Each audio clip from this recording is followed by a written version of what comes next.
এবারও বৃহত্তর সিলেট সহ বাংলাদেশের বিভিন্ন এলাকায় কুরবানি প্রদান করেছে ব্রিটেন ভিত্তিক চ্যারিটি সংস্থা রেস্কিউ এইড ট্রাস্ট। দেশের প্রত্যন্ত অঞ্চলের মানুষরা কুরবানির মাংস পেয়ে ডোনার এবং প্রতিষ্ঠানের সাথে সংশ্লিষ্ট সকলের জন্য দোয়া করেছেন। ভবিষ্যতেও এই সকল এলাকায় কুরবানি করার জন্য অনুরোধ জানিয়েছেন তারা। এ সকল মানুষের কাছে কুরবানির মাংসটাই ঈদের আনন্দ। বিস্তারিত দেখুন বিশেষ প্রতিনিধি হাসান রহমানের রিপোর্টে।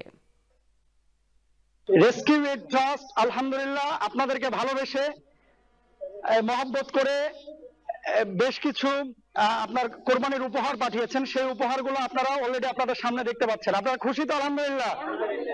ডোনারদের কাছে দেয়া প্রতিশ্রুতি মোতাবেক নিজ হাতে সিলেট এবং রাজশাহীতে কুরবানির মাংস বিতরণ করেছেন বিশিষ্ট আলেমে দিন মাওলানা মুস্তাফিজ রহমানী। শত মানুষের হাতে তুলে দিয়েছেন কুরবানির মাংস। রেস্কিউ এইড ট্রাস্ট ছাড়া এই এলাকায় এর আগে কখনো এই ধরনের উদ্যোগ নেয়নি কেউ বলে জানিয়েছেন স্থানীয়রা। খুলনার এম এ মজিদ মাধ্যমিক বিদ্যালয়ের সামনে গরিব ও অসহায়দের মাঝে কুরবানির মাংস বিতরণ করেছে রেস্কিউ এইড ট্রাস্টের ভলেন্টিয়াররা। কুরবানির মাংস বিতরণ অনুষ্ঠানে এলাকার বিভিন্ন স্তরের গণ্যমান্য ব্যক্তিরা উপস্থিত ছিলেন। তাদের তত্ত্বাবধানে অত্যন্ত সুন্দর পরিবেশে কুরবানির মাংস বিতরণ করা হয়। প্রবাসীদের কাছ থেকে এই ঈদ গিফট পেয়ে এলাকাবাসী অত্যন্ত খুশি হয়েছেন।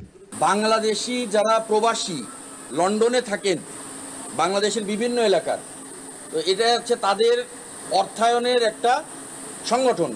ইনশাল্লাহ রেস্কিউ এইড ট্রাস্টের এই যে সহায়তার ধারাবাহিকতা এটা বিভিন্ন অকেশনে থাকবে। তাদেরকে কাছে আহ্বান রাখবো যেন তারা আগামীতেও আজ যে পরিসরে করেছেন এর থেকে তাদের পরিসরটা একটু বাড়াই দিয়ে আর একটু করলে তাহলে আমরা আরও বেশি কিছু লোকের মাঝে এই কুরবানি মাংসটা আমরা দিতে পারবো। এছাড়া বাংলাদেশের অত্যন্ত গরিব এলাকা রংপুরের গোবিন্দগঞ্জের প্রত্যন্ত অঞ্চলের গরিব দুঃখীদের মাঝে কুরবানির মাংস বিতরণ করা হয় রেস্কিউ এইড ট্রাস্টের পক্ষ থেকে। এ সকল এলাকার অনেক গরিব মানুষ বছরের পর বছর ধরে মাংস খাওয়ার সুযোগ পায়নি। একই সাথে কুমিল্লা ও ব্রাহ্মণবাড়িয়া এলাকায়ও গরিব দুঃখীদের মাঝে এবারের কুরবানির মাংস পৌঁছে দেয়া হয়। ব্রিটেন প্রবাসী ভাই বোনেরা এবারের কুরবানিতে রেস্কিউ এইড ট্রাস্টের কুরবানি প্রজেক্টে অকাতরে দান করেছেন। অসংখ্য মানুষের ঈদের দিনটিকে আনন্দময় করে তুলেছেন। Hasan Rahman, channel S news.